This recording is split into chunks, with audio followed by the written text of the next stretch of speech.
Hello, students. We are now starting the last 6 weeks of 6th grade. And with that, we want to start by reviewing the checkpoint you just took. That was the end of the last 6 weeks. So last week, you worked on a checkpoint test. It looked like this. Let's go ahead and check your score. So when you click on that assignment, on your end, it says view my score here, and you can click on that. Now, if you scored a 95% or higher, you do not need to do this. So if you scored a 95% or higher, I want you to work on no red ink or go to slide 2 and relax and read. This has to do with the STAR test as well. So while your peers are working on this to help them get ready for the big test coming up, you're quite prepared. And a big part of that is just reading for enjoyment, building your stamina. I'm really proud of you. I'm also proud of my students that are going to work on these slides because when you're done, you'll be that much more ready for the STAR test and just really 7th grade in general. So you want to start by rereading these passages right here. You open them. You click next. And you want to reread Full Day and Traveling West. There were a lot of questions that compared the poem with this passage. And then you want to reread The Emperor and the Nightingale, which was a drama, fictional passage. Go ahead and push pause. Make sure that you've read those two. Reread, which is part of its skill within itself. And then move on to this. It says you will analyze these questions.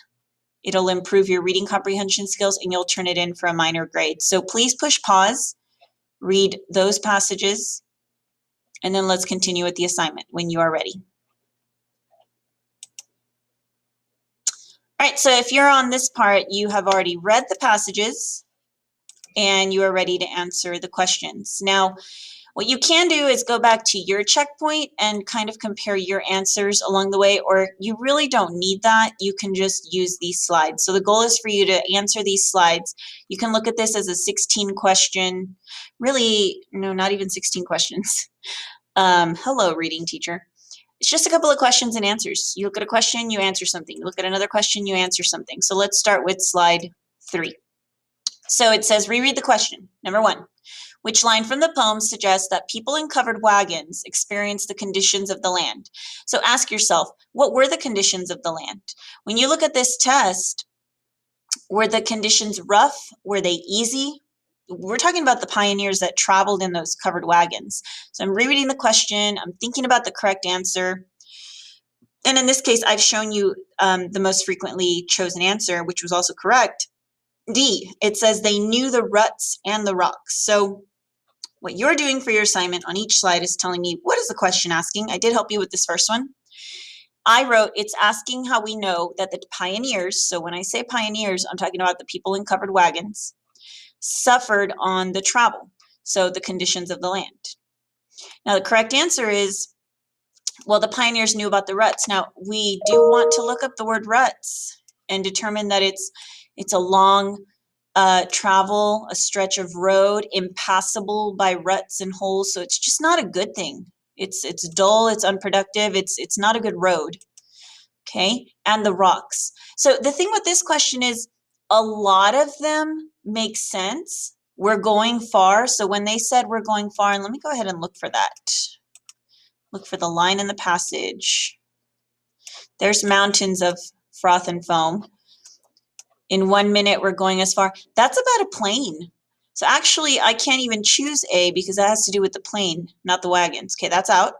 B, mountains of froth and foam. They're still in the plane here. It's not your best answer. That has to do with an airplane. Their biscuits were tough. Now, I could see why people chose C. Biscuits were tough. But they're talking about the conditions of the land. And so the only one that discusses the conditions of the land, the pioneers knew about the ruts. This was the best answer. You know, I'm not going to write all were good ones because 2 of them were about a plane. Okay, then I do it again on slide 4.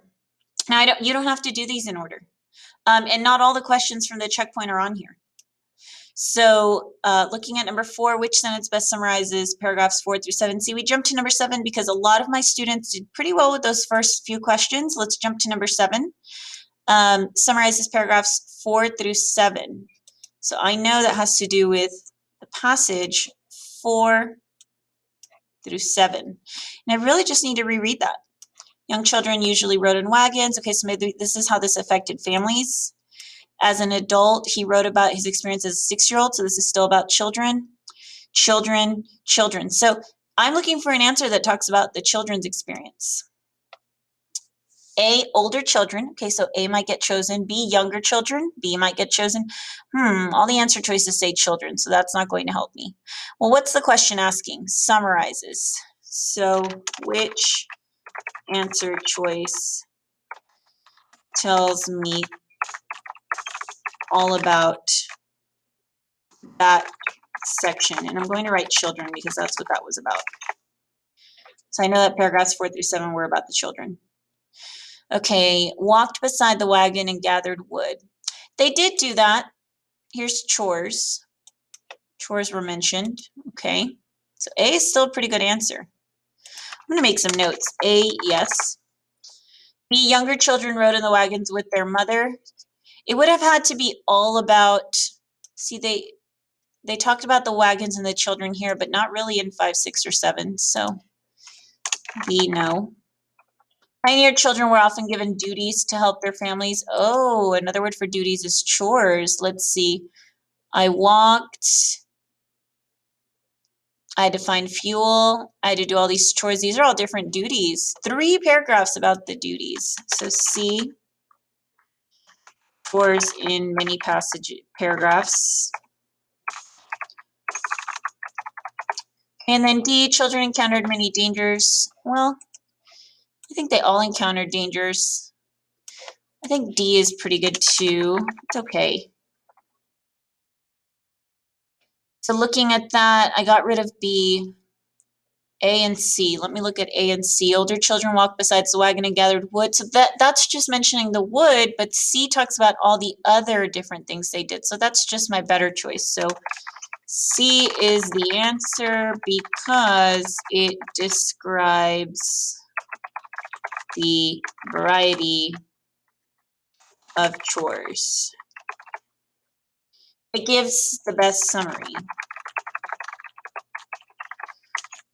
Okay, now again, you're going to go through these slides and do that, and you don't have to do them in order. You just need to make sure the slide goes with the passage. So it's probably about the poem, this one, or the Nightingale story.